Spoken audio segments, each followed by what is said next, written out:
My beautiful, kind, amazing, wonderful, revolutionary people of this dear world. How are you? Because I'm actually doing surprisingly good. I've been having a lot of thoughts and realities pertaining to my mind in terms of life itself, as I always do lately. It just often treats me like absolute horse shit. But lately, as in the last day, because I counted on a day-by-day metric, it hasn't been as much. It's mostly been telling me the truth, or I have been telling it. But a reciprocative matter is always an important one when it is covered with hope and optimism. Now, I've been dealing with a condition, but I've been dealing with a hell of a lot more than a condition called psychosis too. And what is in my mind has the most meaning outside of it. There's a few theories I'd like to lay forward in this video, and I hope you hear, and I hope you maybe discern, or maybe just observe and listen. But that regardless, you come to a sort of analysis that breaks the bounds of what is considered possible in our everyday reality. What is considered possible by our minds on the standard of what is accepted and what is not, as a direct result of what is accepted. Because this is in the gray area at best, but it's considered falsities, false lies to most people. Alright, so my general belief, and I have made a lot of videos skirting around this without actually straight up speaking on it. Maybe two actually, too. My general belief is that I'm dealing with a subsystem in my head, basically meaning a system, a computerized system, that relies on people's minds that go beyond mine, that has had an original intent of having me summoned in a place after death where I would be blasphemously killed for the rest of my eternal years, simply because the whole time that my mind developed itself, I never truly did develop myself until about 20. And my theory, is that there has been a control over me ever since 2 days old. Now, I want to consider a thought. What if we are all partially telepathic?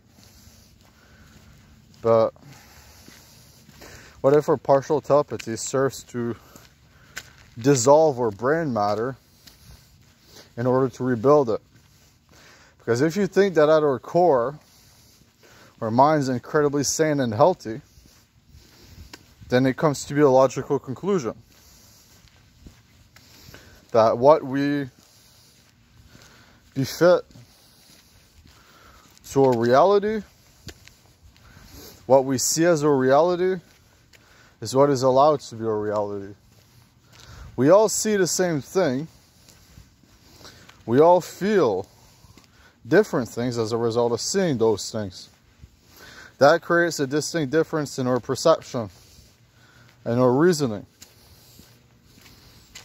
Now,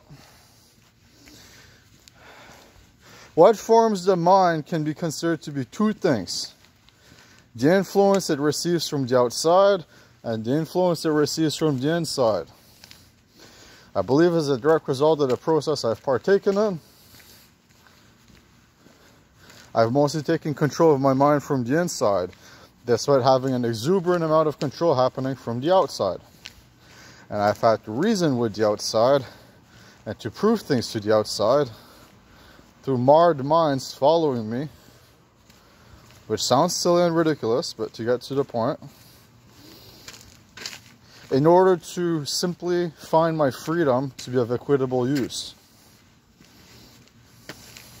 in order to save myself from the blasphemy I am meant to experience, meant quote unquote. I want to bring an argument forward too, but let's finish that.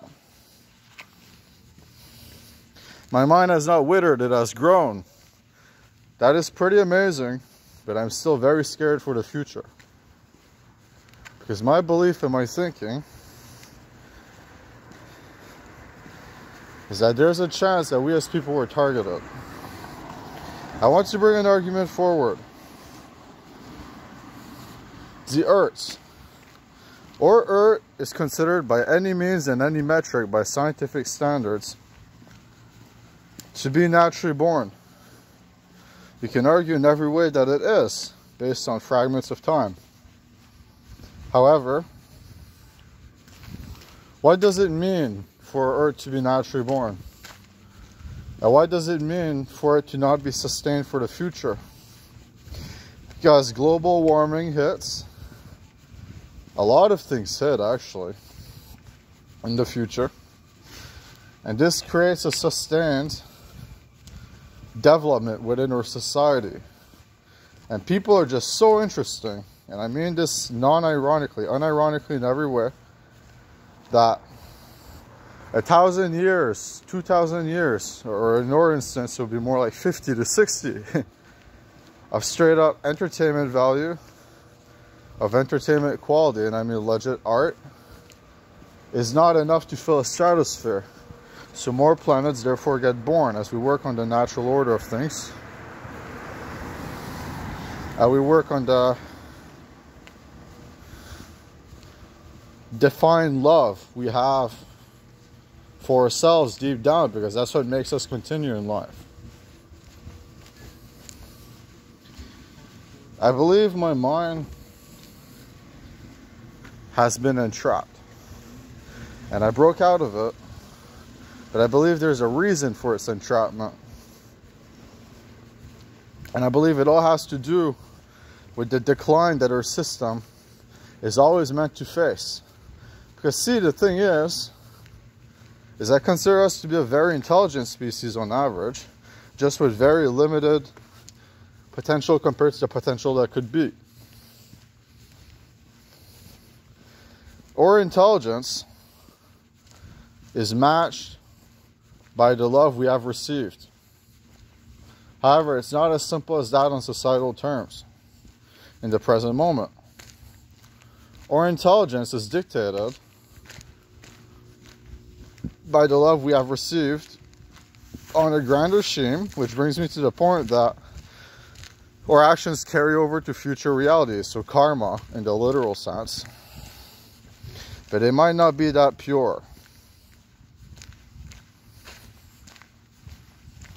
In the thought broadcastings I've received and the word broadcasts I've received from other, I consider to be people at this point, or at the very least replications of the aforementioned, I have had multiple times been said that the reason I'm being blasphemed in my head half of the time and told I will be killed and tortured is very simply for one reason. It is because our mind warrants an overview that is dictated by our past instead of our present. Now, I've always disagreed with that, as I believe the present you is an example of the change you have experienced from within. But a lot of people don't believe in that theory that I do. Not as much as I'd like for them to. There's a reason that embarrassing moments stick by your mind. This is because you feel other people still perceive them in the future. And while some societies are now judgmental enough to make this a cause and effect, some societies wholly are. And ours is mostly one of them. Just maybe not to the degree that some societies could be. Now, I feel that the truth is, I have been insulted, I have been threatened, but I have been loved. And it's mostly been because of my words. But just to put the argument forward in its simplest, most layman terms, I have had a signal within my mind, meaning a connection, bringing it back to the partial telepathy, except this time it would be full on, because the partial telepathic aspect of our minds is meant to rescind them and to modify them as a direct result of the status quo that we have lived through in past lives. Jesus. But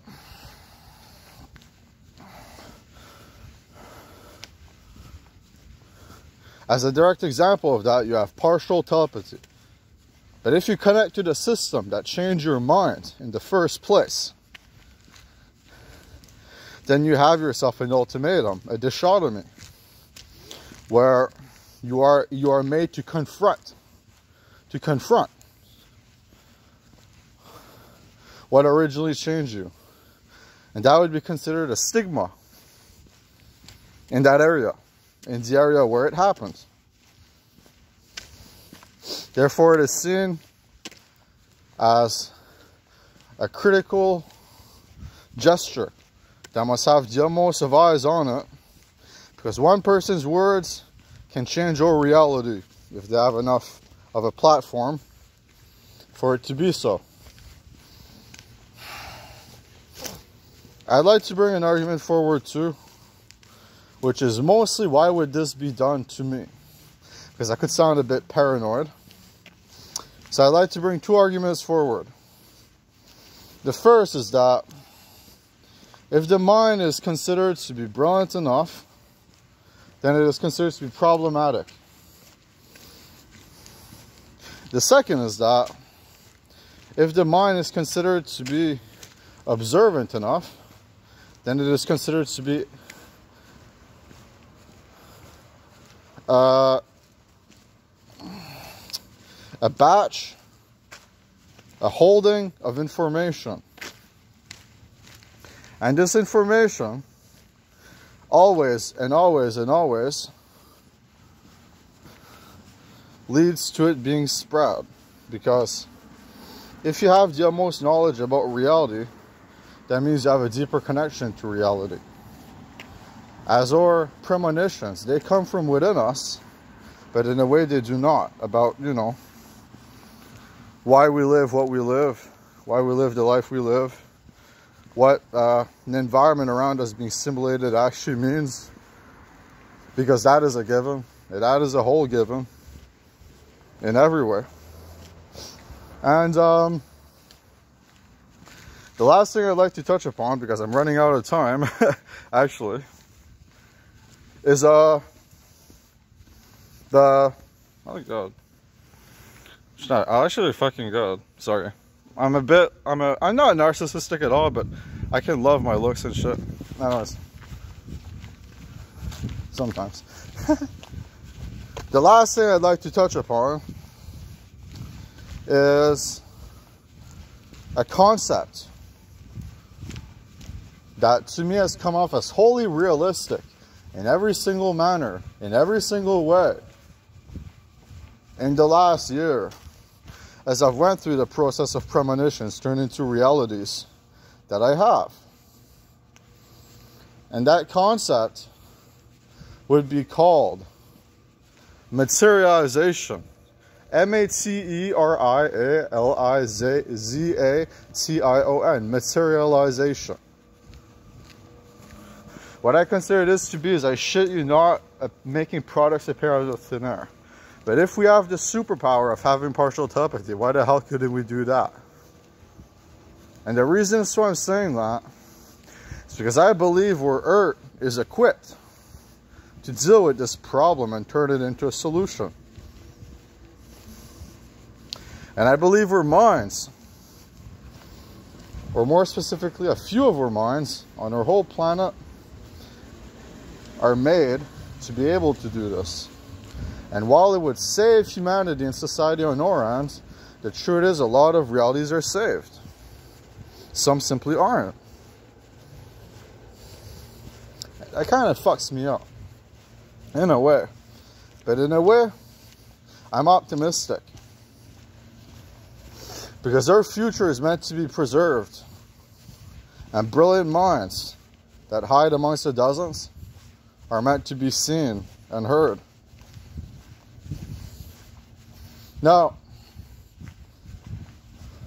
what this means is that the thought that we have a materialization concept on the core of our earth means that if we are turned into a computer-generated process, which I believe a simulated environment means we already are, then not only can we theoretically become better people by unlocking the fragments of our minds that were locked in the first place and changed, but we can also make things appear out of the simple fact that we are computerized. And that is the whole truth. And that saves, well, consider child labor is a thing, that saves a lot of fucking lives. Anyways, just my thoughts. Last one might be seen as very controversial, but it's a premonition I've had. And I believe it. I wholly believe it. As having existed in some to most societies in past realities. And now I have 30 seconds. Thank you so much for watching, you kind, wondrous, amazing souls. More videos will be coming in due time. Just enjoying my walk, and I will keep on taking it. Because walks are important to help fill your mind with joy as it lets you exercise. And exercise heals the body. Thank you.